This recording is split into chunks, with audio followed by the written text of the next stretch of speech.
बोल रे इस मिट्टी में मत रोल रे, अब जो मिला है फिर ना मिलेगा, कभी नहीं कभी नहीं कभी नहीं रे। साथियों, आप सभी को मालूम है आज का हमारा विषय है हमारा परिवार का कि 60 की उम्र के पश्चात करें नए जीवन की शुरुआत। इसमें हमें क्या संदेश देना चाहते हैं?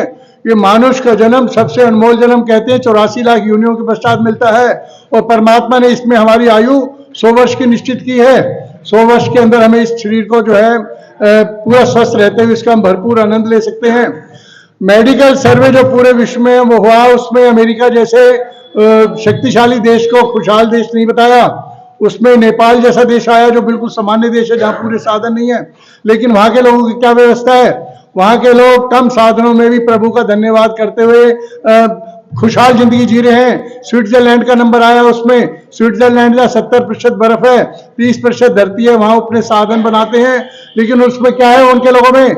एक स्वावलंबन, परमात्मा की शक्ति पर विश्वास और अपने आप पर एक अपने प्रति पूरी आत्म श्रद्धा। स्विट्जरलैंड में उनकी सरकार ने कहा कि आपके बैंकों में इतना पैसा पड़ा है कि प्रत्येक व्यक्ति को हम 50 लाख रुपए उसके अकाउंट में डालना चाहते हैं, आप अनुमति दें। लोगों ने मना कर दिया, हमारी मेहनत की कमाई नहीं है, हम नहीं लेंगे इसे। यानी कितने स्वावलंबी और आत्मविश्वासी लोग हैं वहां के।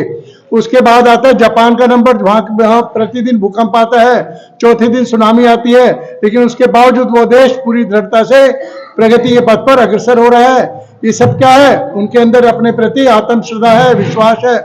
तो आज हम बात करेंगे कि 100 वर्ष की उम्र तक हम कैसे स्वस्थ और दीर्घ जीवन जिए।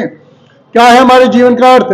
कहते हैं भक्त कबीर जब ऊपर गए परमात्मा के पास, चित्रगुप्त के पास, उन्होंने उनका जो लेखा जोखा देखा तो वहां बहुत बड़े बड़े लोग, उनकी आयु जिनके 80 वर्ष जिए, 85 वर्ष जिए, 78 वर्ष जिए, अकाउंट में क्या लिखा हुआ था? और ये तो केवल 2 साल और 1 महीना जिया, और ये तो केवल 1 साल और 8 महीने जिया, ये तो केवल 3 साल और 2 महीने जिया। उन्होंने चित्रगुप्त से पूछा क्या है इनकी आयु? तो 80 वर्ष थी। बोला नहीं, इनकी आयु 80 वर्ष शरीर की नहीं होगी, लेकिन उन्होंने सुमरन, सेवा, त्याग, सहयोग इतना ही किया है। प्रतिदिन 10 मिनट 20 मिनट जो लगाते थे उनको जोड़कर हमने इनकी आयु जोड़ी है।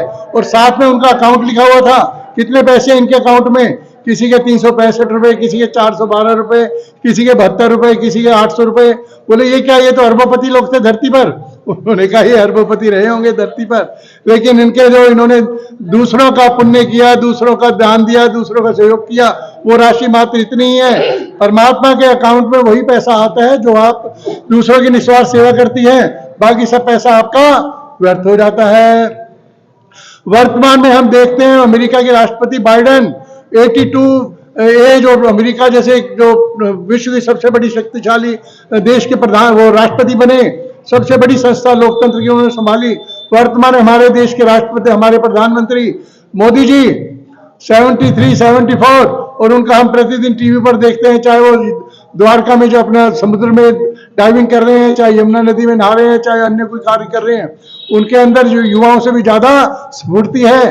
क्या फर्क है उनमें और हम में? उनके सामने एक बहुत बड़ा उद्देश्य है। वो कहते हैं 140 करोड़ मेरे परिवार के भाई बहनों, और उसके अलावा पूरा विश्व उनको अपने परिवार का सदस्य मानता है। विश्व में नंबर 1 पर 78% लोकप्रियता के आधार पर आज वो टॉप पर खड़े हुए हैं। इसके पीछे क्या है उनका राज? उनके जीवन का लक्ष्य बहुत महान है। हम अपने परिवार के 2 लोग, 3 लोग, 4 लोग, 6 लोगों में अपनी पूरी एनर्जी वेस्ट कर देते हैं। मेरा बेटे की शादी हो गई, अब उसका पोता होने वाला है, उसका कैसे होगा, इसका कैसे होगा। ये सब जरूरी है, सब काम करने हैं, लेकिन इसके साथ साथ हमने क्या रखना है? अभी प्रदीप जी ने बताया, सब कुछ परमपिता परमात्मा की कृपा से हो रहा है।